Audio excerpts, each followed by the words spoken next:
Finally, he's not behind on the clock. Yeah, this is a very important information for him, that he surprised back Magnus, right, after this e4 system played. And yeah, I mean, to take on e5, it would be, I don't know, it wouldn't seem to be A3. so aggressive. So a3 was played. Now Fabiano has to decide whether to take on c3, play bishop a5, or possibly to take e takes d4, the intermediate move, with the idea if white is taking the bishop. But in the meantime, we have bishop c3 on the board, knight c3, and now most likely the pawn will be taken. And b takes c4. So we are having a very sharp situation now. Magnus sacrificed the pawn already. We are only at move 10. In other hand, white has the pair of bishops. Also, the development of white is better. And for the moment, queen e2 or queen a4 is not possible to attack the pawn on c4, because e takes d4 would be possible for black. So this is not possible. On the other hand, if white is taking d takes e5, and white would be attacking the c4 pawn by playing queen e2, which actually happening in the game, then black can go bishop e6, and for quite a long time, probably black will be able to hold on his extra pawn. So we have d takes e5, d takes e5. I would think that probably maybe Magnus will just ignore the exchange of queens and possibly will develop with his bishop to e3 or maybe to g5. I would think that bishop e3 could be strong for a later possibility of knight a4. Knight but a4 he said immediately. He doesn't mind the trade of queens. So what white has for the sacrificed pawn is the pair of bishops and the initiative 2. With the move, with the trade on e5, he actually managed to isolate black's pawn. So you see that there are double c pawns, c4 and c6. Those are weak and isolated pawns. Well, the importance of playing knight a4 immediately is that if black would go knight d7 to control these two squares of b6 and c5, then white is already able to play queen c2 attacking the c4, and black is not able to protect his pawn by playing bishop e6. While if black is going bishop e6 right now, then knight c5 could be unpleasant, or black definitely has to consider this option. Whether it's a problem or no, that's another story. But the black bishop will be captured. And also the white knight is more active on c5. So after knight a4, for example, if black would go queen a5 and queen c2, bishop e6, bishop e3, knight d7, this would be completely fine for black. So we have to see that if black is in time with his development, everything is fine. In other hand, after queen a5, white would be going bishop e3 again immediately, trying to control and give some unpleasant moments for black with knight b6 or bishop b6. And already after knight d7, white would be going queen c2, and the c4 pawn would fall off there after black has a worse position, definitely. So this is the challenge what black is facing right now, how to make sure that the c4 pawn can be protected. For example, bishop e6, of course, has to be considered, because after knight c5, for example, what happens if black goes queen e7? If, let's say, knight e6, queen e6, bishop e3. Because if not bishop e3, but let's say white would be going somewhere else, something else, black can consider to try to play c5, knight c6, and go all the way to d4. Indeed, this is the variation we are going to see. Bishop e6 has been played by Fabiano. So let's see what he's going to be up to after knight c5. The other question is whether white wants to take on d8 or not. Usually it's the case that none of the players would like to give up the tension, because after queen d8, rook d8, suddenly black is who is taking over the d file, which actually is a very important file in this structure. Also for black it would be important to have his rook to a7, b7, or later on to b8, but definitely to put it on the b file, to put pressure on the b2 pawn. So for black it is important to get hold on the c4 pawn. Well, the big question is knight c5, of course. That's the huge question, whether knight c5 is giving black a problem or no. And after queen e7, what we just looked, knight e6 is one of the options, but also bishop e3. But after bishop e3, I think black is just in time to play knight g4, and after the white bishop cannot move away because he has to be protecting the c5 knight. And if knight e6, black would be playing the intermediate move knight e3, takes queen e6, and black is just having a great game, I think, because first of all, for quite a few moves, he's going to be getting hold on the c4 pawn, but also for white, this is absolutely not on his advantage to have these double pawns on the e file, and also the fianchetto bishop is practically eating his Queen pawn. takes d8 has been chosen by Magnus, and the next move can be knight c5 if he wants to follow this variation. Let's see if it's knight c5 going to be on the board. Or he can also develop his bishop, the c1 bishop. Yeah, now bishop e3, bishop g5 is also possible, but on the other hand, on bishop e3, black goes knight bd7, and now black is doing quite fine, because it is extremely difficult to capture, to attack the c4. I mean, rook c1 is possible with the idea of bishop f1 and try to capture the pawn, but for the moment it's still not threatening exactly, because the e4 pawn has to be protected. And here probably black would be playing something like rook b8. Also knight g4 is possible.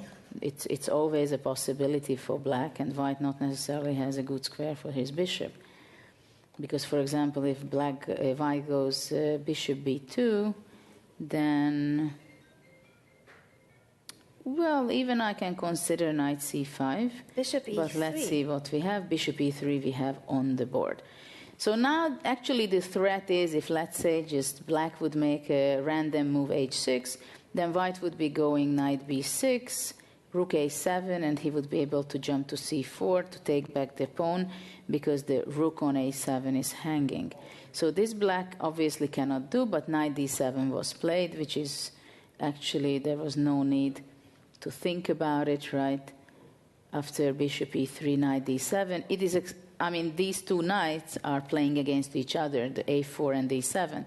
The a4 wants to go to d6 and b6 and c5, while the black knight is defending those both very important squares. I'm curious about Magnus's follow-up, because you were mentioning that knight c5, a move earlier, could have been critical in a sense that it was a very forcing line. After bishop e3, knight bd7, white has to prove what is it that he has for the sacrificed pawn if black will be just comfortable after knight d7, rook b8.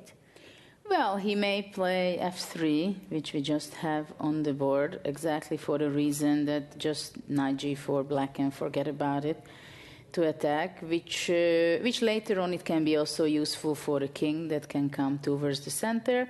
But generally speaking, white's plan is rook c1 and bishop f1. Fabiano played rook b8 almost instantly, which makes the situation very interesting, because now Fabiano has 2 minutes of advantage, not only a pawn on the board. For the first time in the game, knight is the challenger who has more time indeed. He started with a 4-minute disadvantage out of the opening, and now he's back on track and even collected more time than Magnus.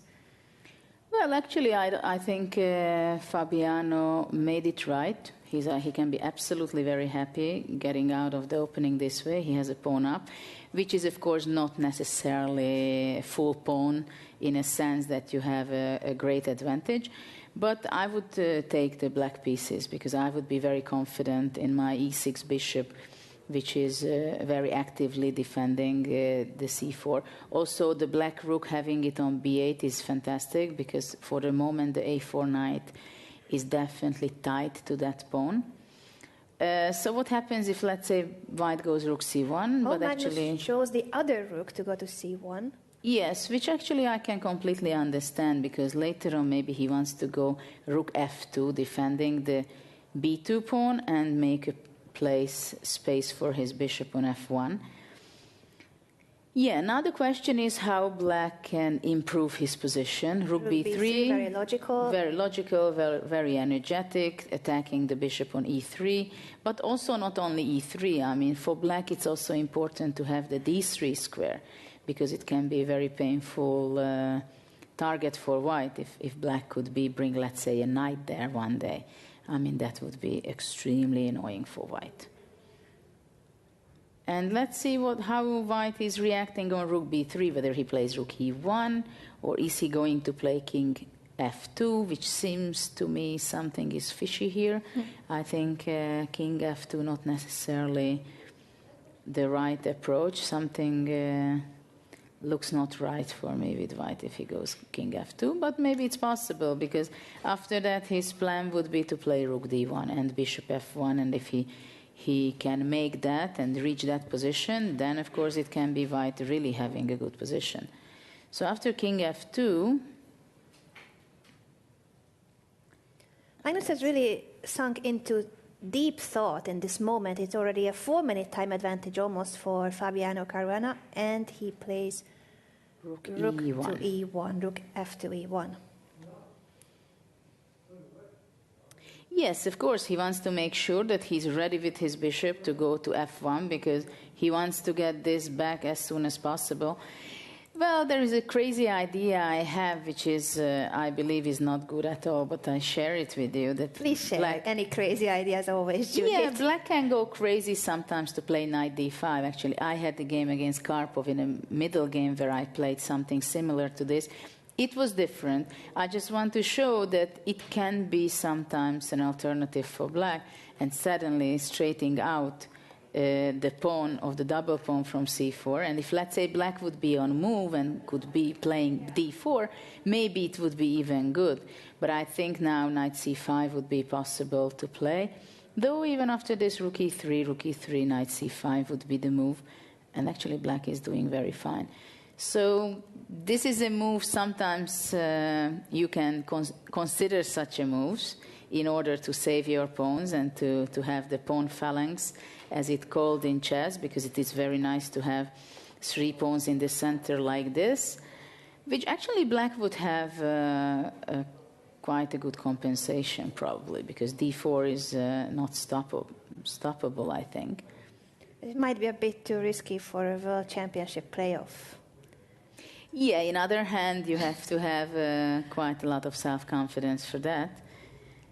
On the other hand, bishop f1 is coming. If let's say black just make a few moves, so if let's say h6 and white can go bishop f1 and bishop c4 to really take this pawn on c4, then black is just having a clearly worse position.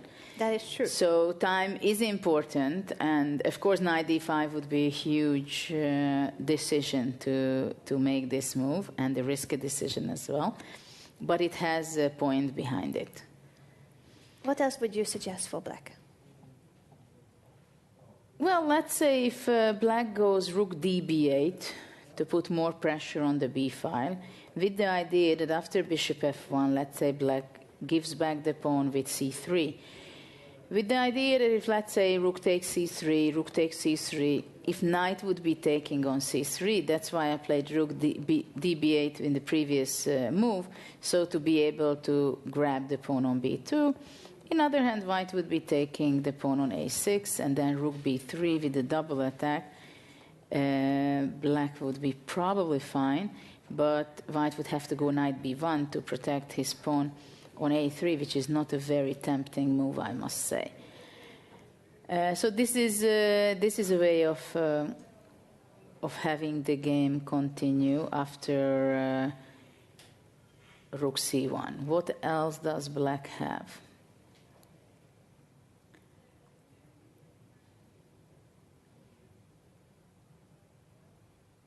Yeah, black's problem is that the d7 knight cannot be moved, because if it's moving somewhere to open up the line for the rook, it's still very dangerous, though the b2 pawn is hanging still.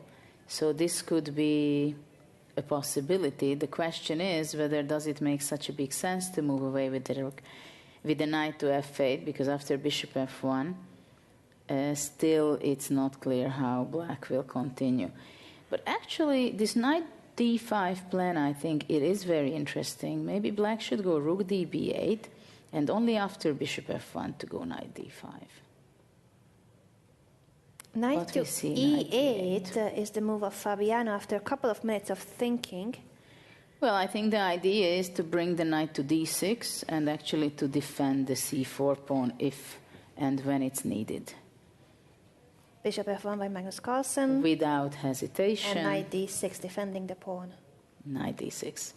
Well, now white can go rook d1, which is actually seems to be the most logical move. And after knight is going, let's say, to b5, now black can have some problems or difficulties, because for the moment the d8 rook is under attack, so black cannot take on c5 because of rook d8, right? So after knight c5, rook d1 indeed has been played, rook c to d1. So now it's a big question where the knight wants to go back. Well, knight b7 is possible, and then later on possibly even protect the pawn from a5. Interesting knight maneuver, and it could lead to a repetition of the rook c1, knight d6, rook d1. I don't think it will happen. Well, I think after knight b7, white can go king f2 to protect the bishop, with the plan of, let's say, again, I just make a move randomly, let's say h6 and rook c1, knight d6. Already then white could be playing rook d1 immediately, with the other one because the king protected the bishop on e3. So let's see after rook d1 what Fabiano had in mind, because he had to have something, an idea to continue.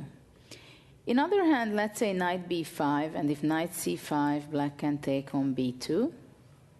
And after knight takes e6, f takes e6, white can grab the pawn with bishop c4.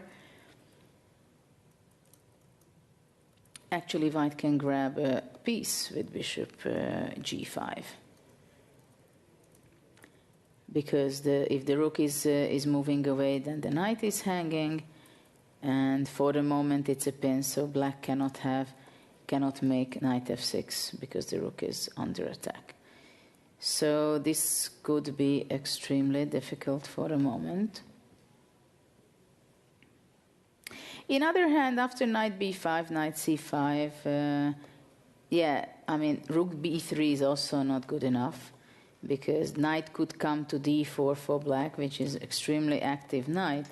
But just to have an active piece is not enough if you sacrifice an exchange, especially that white would just simply take on e6 and take on c4 and have the exchange up. And again, actually, Fabiano is behind in time, because we see 14 minutes against almost 13. But this is how we are going to see the upcoming games, that it's changing in every few minutes, the time management for the players, I think. But I'm not sure exactly what Fabiano has in mind after this move. He had to calculate something when he went for knight e8, knight d6. It can't just be that you played these moves and then you start thinking.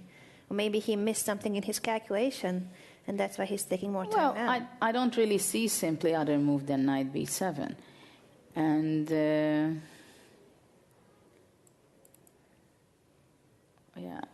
knight b7 is also good from point of view that now the d7 knight can be moved because the d8 rook is defended. But it's a question how white is going to continue. If rook c1, then knight d6, that was the position we had. So let's say king f2, and how to continue it with the black pieces, how to stop white putting his rook on c1 and d1.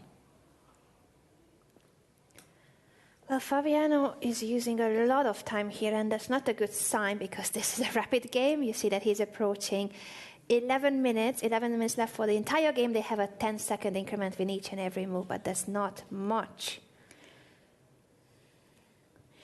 Well, black can go, let's say, king f8, with a very simple idea. If white goes rook c1, black goes knight to d6, and after rook ed1, black can go king e7, so he's just in time to protect his knight on d6. But white can just continue, I think, playing rook d2 with the plan of rook c d1 and really put pressure on the d file.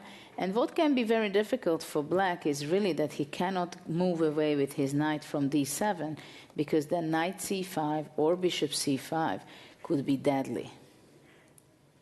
And he's down to 10 minutes, 4 minutes of disadvantage on the clock, which can cause serious problems. But right now he is hesitating how to continue after rook c d1. Very critical moment. Position, and now also the time pressure is increasing. You'll have to come up with something very precise as a defense. Time pressure and brain pressure. And the whole situation, it's only the World Chess Championship and only everything he has ever dreamed of. In one day, in 4 games, it can be decided.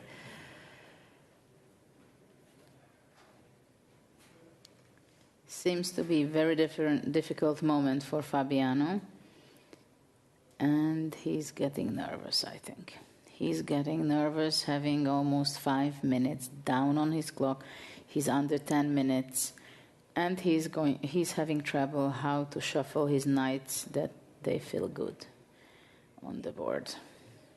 He has been thinking already for over 5 minutes. In rapid chess, that's not a good sign, but he's about to make a move, and that is knight to b5. So knight b5 is a brave move, because we were just discussing that actually it's giving up material.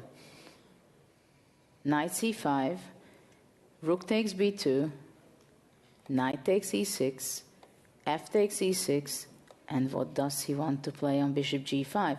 In other hand, there is a possibility to play knight d4, so after bishop d8, knight f3 and rook h2 mate, but this is not going to happen, because after actually we are having it on the board, the move knight c5, rook b2, so it's going to be extremely exciting. We can have the game finished very soon, but I don't know with what result. But let's see what he has in mind. If after bishop e5 he goes knight d4, white has to take on d4, takes, bishop takes d8. In one hand, white has a piece up, but he would be going knight e5 and again threatening with this.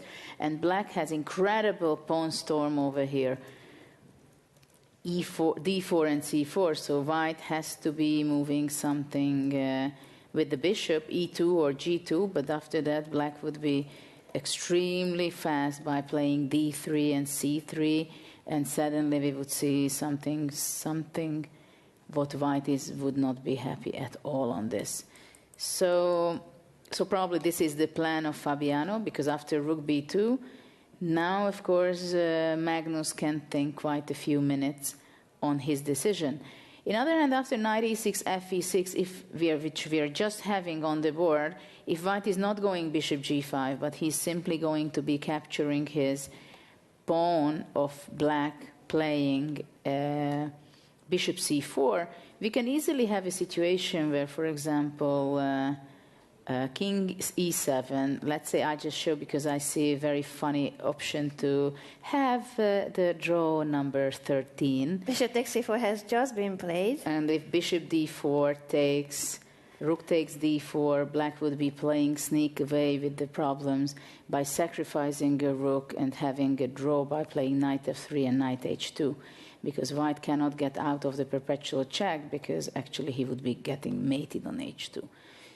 So this is a pattern which Fabiano might be playing for. But at the moment, the question is that if after king f7, can white really play already bishop g5? Because now the c4 pawn is not there anymore. Still the pin is there. So I don't know what he had in mind at this point of the game after bishop c4, to be honest. It seems like, was it a blunder by Fabiano? Or what was that? He's thinking now only 9 minutes left for the challenger, 13 for Magnus Carlsen. And it's a critical moment whether Fabiano has actually something prepared here or he missed this variation. I think something was missed by Fabiano, to be honest, because really after king f7, if that's not a move, and I don't see why black could be making this move. If now knight d4, I would be extremely surprised if this still would be working. but you never know. Let's check it. Knight e5. Now this moment c4 and f3 is threatening. Bishop e2, d3, bishop d1. And I think white is just having, and this is what we are having on the board. Knight d4 immediately instead of king f7. Yeah, knight d4. Well, actually, this is what we were looking, and he's going forward. Actually, there can be a pawn taken by white. Check. Bishop e6, king f8, rook takes d4. Now knight e5 is not possible because of the check. Even though, to be honest, maybe it's possible, you know? Because after rook d8, king e7, and actually it is a possibility for black, and this would be an amazing way of dealing with the problem, because even if white is going to rook d1 protecting the rook, even then it's actually just a draw, because white can sneak away with king e1, but still knight f3 to perpetuate check. So maybe this is the only way black can get away, and this is his only chance. A rook sacrificed with a check. This d8 rook will be captured with a check if Fabiano wants to play this variation. And there's no defense against knight f3, knight h2 perpetual. Well, there is, because white can go rook f1 or rook e3. Maybe rook e3 is even better, and after black is taking the rook, white has a pawn up. So he can just go f4, and actually this bishop on e6 is fantastic, protecting the c4 and the g4 square. In other hand, black will be, of course, going the intermediate move, king e7, and now it's a question where white should probably go away to f5 with his bishop, and then black is in trouble. I think now black is in trouble. Black is in real trouble. And this is a very forcing variation. Bishop takes e6, and then rook takes d4. Well, now, of course, Magnus is thinking whether should he take on e6 first or to take on d4. He feels that there is a very serious, hot moment. It's boiling in the box there.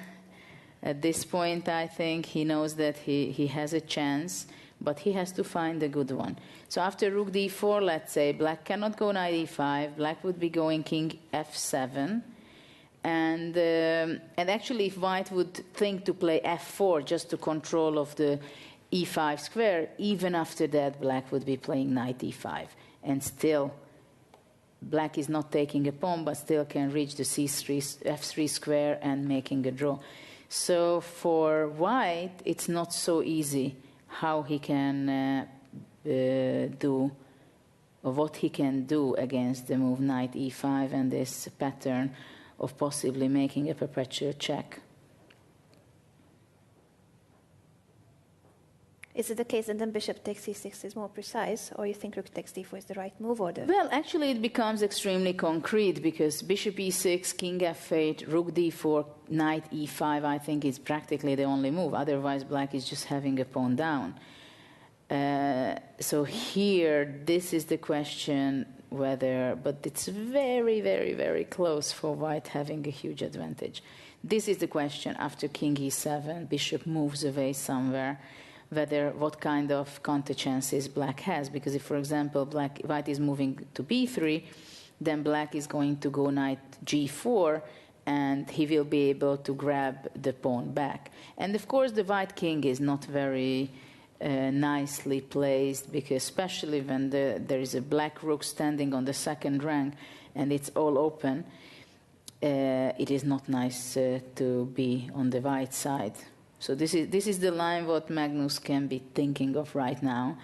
And so we are having this situation, and Magnus went below the time of Fabiano, so just about half a minute now, but it is a very critical situation to take on e6, or is he able to take on d4? But for example, after rook d4, king f7, I'm just thinking, for example, on a move, what happens if e5? Because with the idea that after knight e5, of course, still we have the same idea for black knight f3, but white can go check on f4, king e7, white would be taking on e5 with the piece up.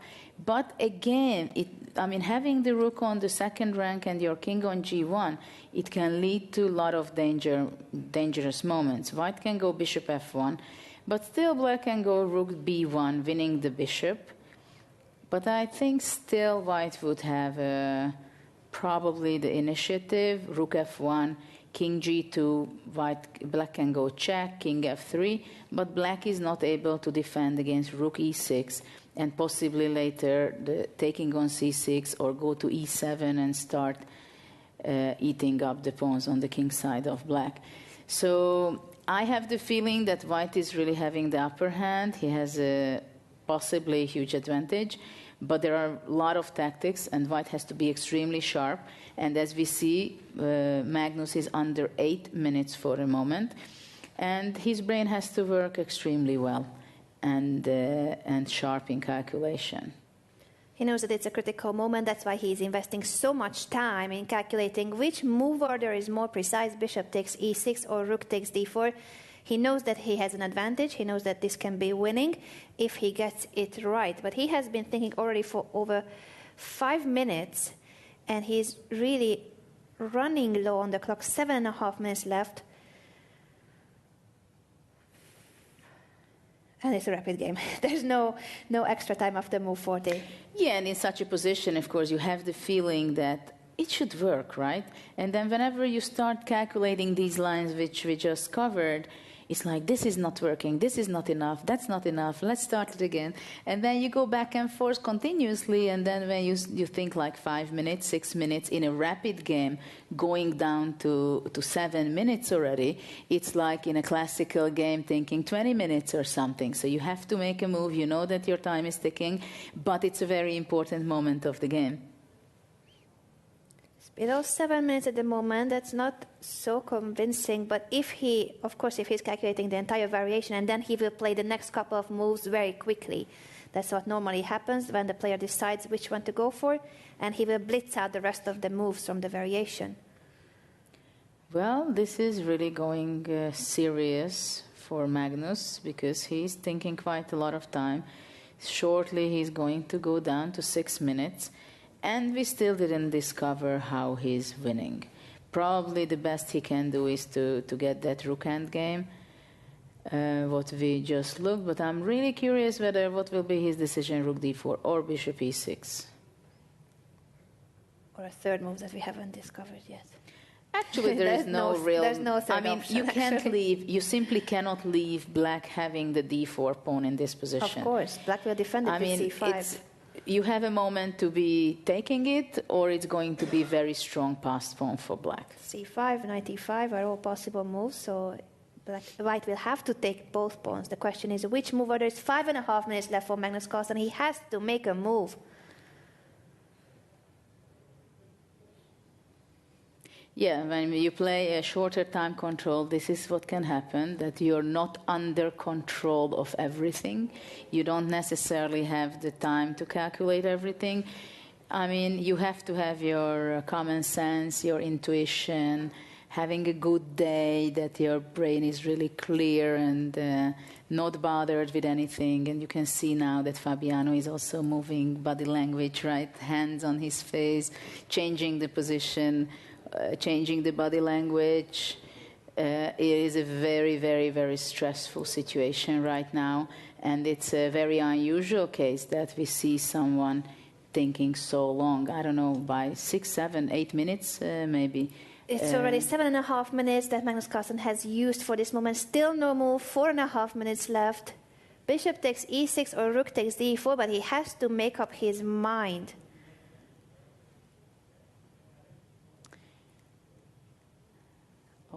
Almost making a move. Almost, but he's going down very much in time, which can be needed very much in a later stage of the game if something similar happens that you have to calculate and make decisions. I haven't seen Magnus like this before, hesitating this much. He's kind of paralyzed in this position, getting probably very annoyed that his king is on g1, having his pawns on f3 and g3. I mean, Bishop takes e6 finally played after 8.5 minutes of thinking, and now rook takes d4. Fabiano has twice the time. So let's see if knight e5 will be on the board. I think there is not really another option. Well, king e7 going into the rook endgame, it's Well, there are some chances, but this is now a big dilemma for black, because he can also go king e7, actually. And if white goes back, doesn't exchange the knight, then after knight the e5, black has good counterplay. In other hand, if bishop takes the... And actually King he goes E7, king e7, he goes into the rook endgame. Rook takes d7, rook takes d7, bishop takes, and king takes d7. The pawn up rook endgame for Magnus Carlsen. He's got 4.5 minutes left to convert it into a full point if he can. The b2 rook, luckily for black, is very active, but it's a pawn. It's a protected post pawn on e4. In other hand, of course, black is very active. He has this rook on the second rank. He has a good king position, much more active than the king on g1. And he also has a passed pawn on the c file. He's threatening to play rook b3 at this point to have double attack the a3 and the f3 pawns. But I'm pretty sure that Magnus was not thinking too much about this position. He was more thinking about the knight e5 position, where black would keep on the knights on the board. But again, it's Magnus who is thinking, because he has to make a decision, for example, whether to play rook e3 or whether to move with the pawn to f4 and start to push the pawns, which is still not easy for white, of course, because black can easily just go c5, or even rook c2 can be played. c5, rook c1, let's say king c6 or d6, white would be pushing e5. And the game can continue something like king d5, rook e1, even king e4 sometimes, marching all the way to c3. Rook It e1 can check be... was played by Magnus. 3 minutes left for the world champion, 8.5 minutes from Fabiano Caruana. Yeah, king e6 will be the move, I guess.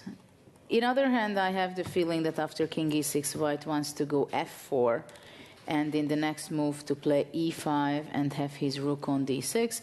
In other hand, of course, we should never forget that white has a very vulnerable king on g1, so it can easily happen that black would be marching with his king to divide squares, either all the way to g4, but in other hand, white is going to be having a very strong passed pawn on e4 or e5. So we are having again a rook endgame, as we had in game 1 and in game 2. A couple of rook endgames, also minor piece endgames. But this is a serious time pressure for Magnus. 3 minutes left. King e6, we are having it on the board. Yeah, if f4, then I think black will be going somehow c5, and if e5, black will be going c4. Activity is the most important and the best defense from black's point of view. And after rook d6, black will be just going king f5. And we are having this on the board, f4. Let's see how Fabiano... He does not have too much of an option, to be honest. So I think c5 is kind of a must. In other hand, after c5, it is possible that white will be trying to play rook d5, which can be very powerful. And if after black is going c4, white would be going rook c5. Black would be defending it with rook c2. And it's still, of course, not easy at all for any of the colors, because if, let's say, white would be making a move a4, I just want to show the idea that black's idea is to kick away the rook from the being behind the c-pawn, and after rook c8, black can go king d7, chasing the rook. And if, let's say, white would be going there, then black, actually, his pawns would be extremely powerful, as black can just go here, and white cannot really stop himself. Let's say white cannot really take there on h7, because black would be going rook d2, c2, and it would be impossible to stop, at least to get the rook for the pawn for black. So white really has to be careful on how is he defending or counter attack the c4 pawn. So for this reason, e5 would be strong, that black is not able to go king d6. In the other hand, black would be going king f5. And white can go rook c6. Probably black would be going c3. So after c3, white has no time to take on a6 because again rook d2, and after that c2 and rook d1 would be gaining material. In other hand, of course, I always go back to the fact that the king is on g1 and suffering over there.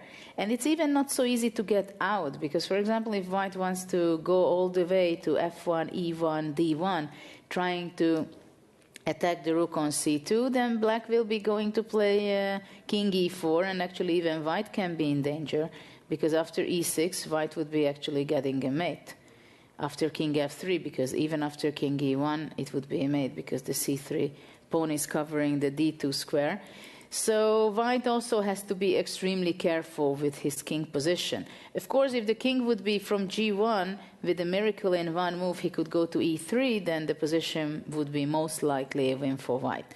But it's a huge difference in rook endgame, whether you have your king in an active position or passive position. So this is why black has great chances for a draw, because his rook is standing on the second rank. But we have also Fabiano having under 5 minutes, while Magnus, the world champion, has exactly 3 minutes on his clock. It has now become a blitz game, basically, and if anywhere Magnus has better skills, according to their previous scores, then it's the blitz. In rapid, most people consider Magnus the favorite, but the head-to-head score is actually 3-3. They only played 6 times against each other in rapid chess, and there are 4 decisive results, 2 victories for each player.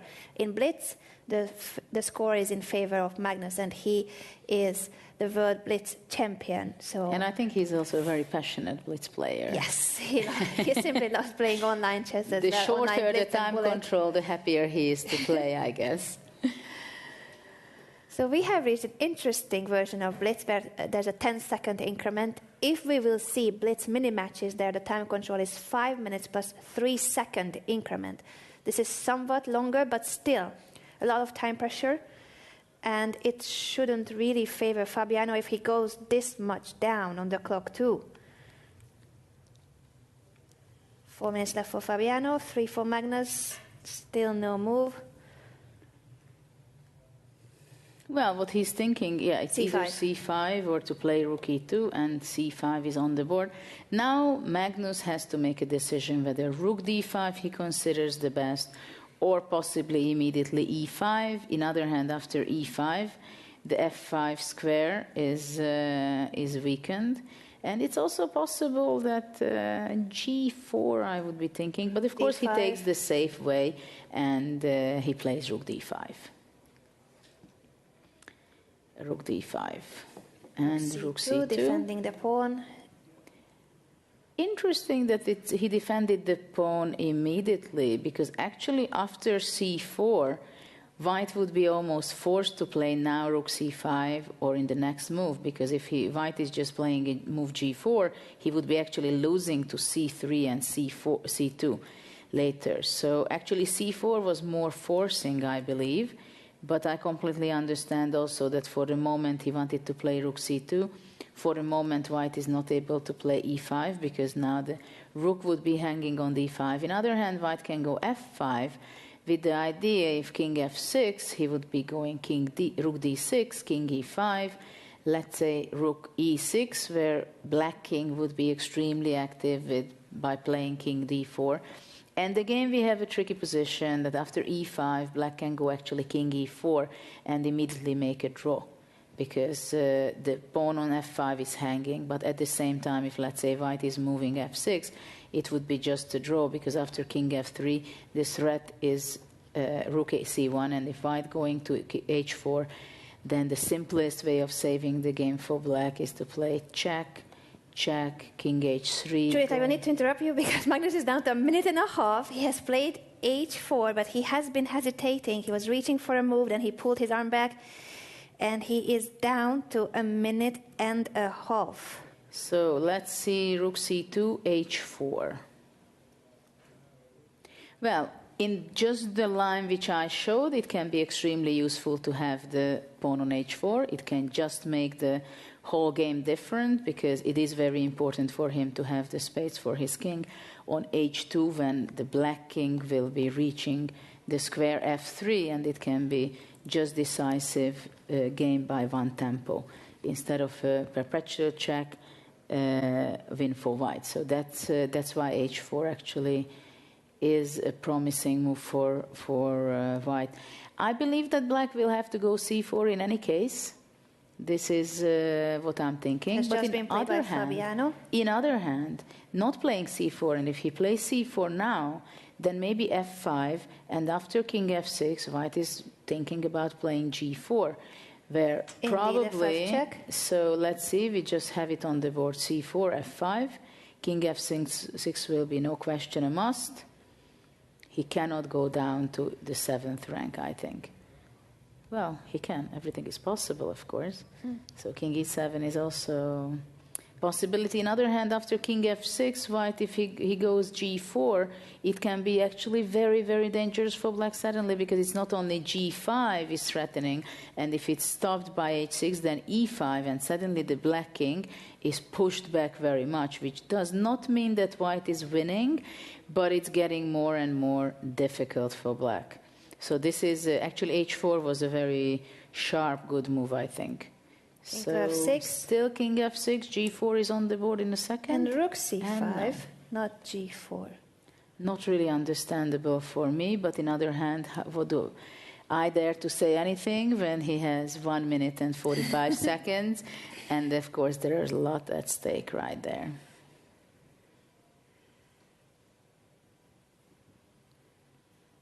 Fabian has played H5. h5, preventing g4. So if Magnus was going to play g4 next move, it's not possible. Actually, I like these, both of the moves, h4 and h5. I don't know if it was good, but it had a lot of sense in the situation they're in. And h5, I don't know whether it is the best move, but most likely it is, because it breaks away the g3 pawn from the f5. So for now, white is not able to play e5, and for quite a long time he will not be able to do that. And it is essential that after rook c6, black is king able f1, to go king and a e6. minute left for Magnus Carlsen, 2 minutes for Fabiano.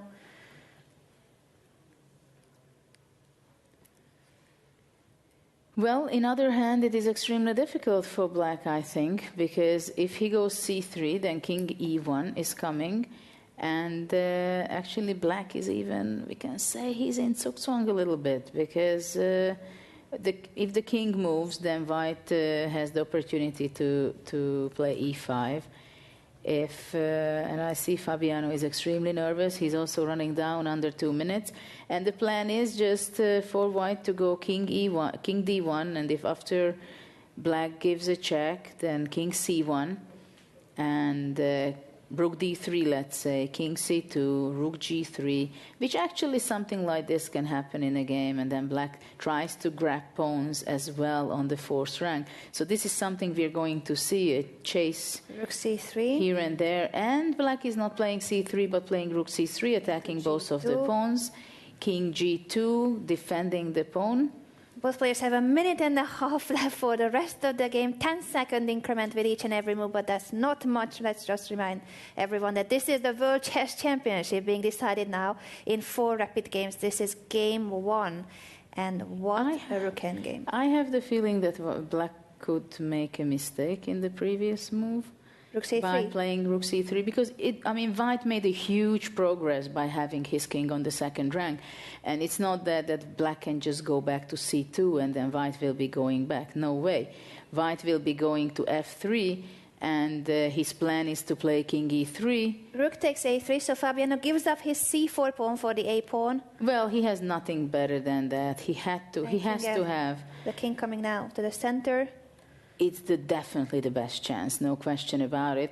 Still, white king is cut off, but now not on the 2nd, but on the 3rd. It's very important for black to actually stop and blockade the e4 pawn. And of course, the c4 rook is tied to his pawn.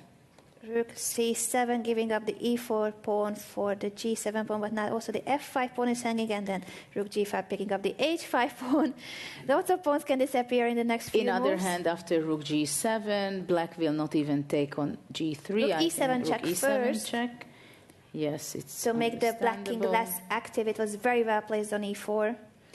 No, and the main idea is that after king f5, white will be playing rook g7, and he wants to grab the pawn by playing rook g5. And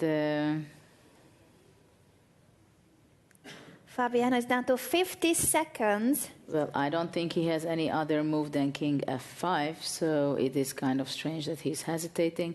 He really has to take. There is no other option than to take the pawn on f5, and after rook g7, it is a big question what's going to be, because 30 seconds left for the challenger. He has to make a move.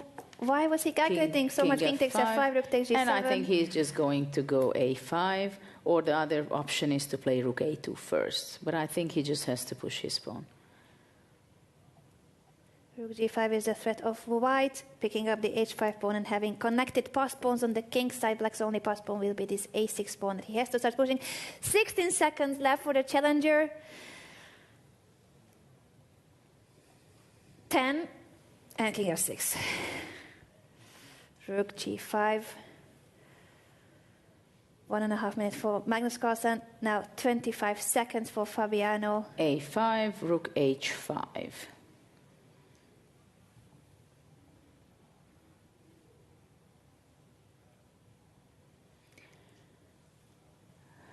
Well, actually, I think the game is lost, objectively speaking.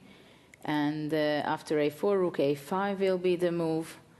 And now it's very important for white that he's not going to play g4, allowing black to cut his king away. He's going to go king h3 in order that he's going to find shelter from checks on g4. And let's say black goes a3, king g4, and then the way white wants to win is to push back the king, something like this, rook a6, and then white will be moving to h5 and then push the king to g5 and improve his position. So it seems not good for Fabiano. It could well be already a lost position. Magnus Carlsen simply is thinking about what is the most precise way to continue in order to convert it into a full point. Of course, it's very important that he finds the accurate way to get the full point out of a winning position. So he's wondering if he goes king f3 or king h3, what is the best, but most likely g4 would not be the best move. After g4, actually the best try definitely for black to go back to a3 and cut the king's path again. So king f3 is standing on the board. a3 was played. Rook a6 check. Now question to Fabiano whether he goes out to e5 or he goes back. Obviously he goes back to g7. Very difficult moments for Fabiano, as he knows that he's just going to pull off from the cliff, I'm afraid. King to g2. Yeah. Rook a2 check. King h3. Rook back to a1. Yeah, king g4 will be standing on the board, but of course Magnus is also nervous because he feels that the chances are there again as it was in game 1, and whether the ghost will be around again, that he's spoiling his win or no. h5. This is the closest he ever got since game 1, you're right. A very similar situation in game 1 of the match, the classical game. The first one they played here, he didn't manage to win a winning position, and now it's a similar scenario, although the position is much simpler than game 1. Well, there is only practically one way of trying to save the game, that, well, king at h7 now. If, actually it's very difficult for black, of course, if let's say king g4. g4 with 15 seconds on the clock for Magnus. Now he gets an additional 10 seconds, of course.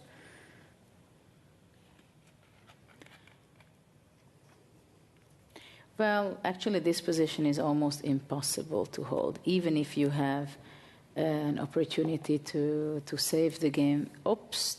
King G7 with 7 seconds. Okay, of course, it's still not easy. White definitely has to go with his king to H4 and G5. And that's what he's doing. And this is why it's extremely difficult for black, because white is going to go to G5 and again push one more. A2 and King G5 is on the board. King F7. H6. The only thing that white cannot do is to step onto the F file, well, actually then now, as a rook check or the H file. Now if rook C1, white could make a mistake by taking, and after that rook C5 going out, and this is actually there is, well, even this is winning actually. But if white would not have a check, rook but let's B1. go back to the game. Rook A7 check, the precise way before Magnus takes the pawn. And now this is a simple win. Magnus Carlsen wins the first rapid game here in the playoffs of the World Chess Championship. 3 more games to be played, and we shall see if Fabiano can bounce back after this defeat. Extremely tough game, extremely interesting, and in the middle game just Fabi went wrong. Though I'm not sure how it was possible to really hold on for the C4. But we have a final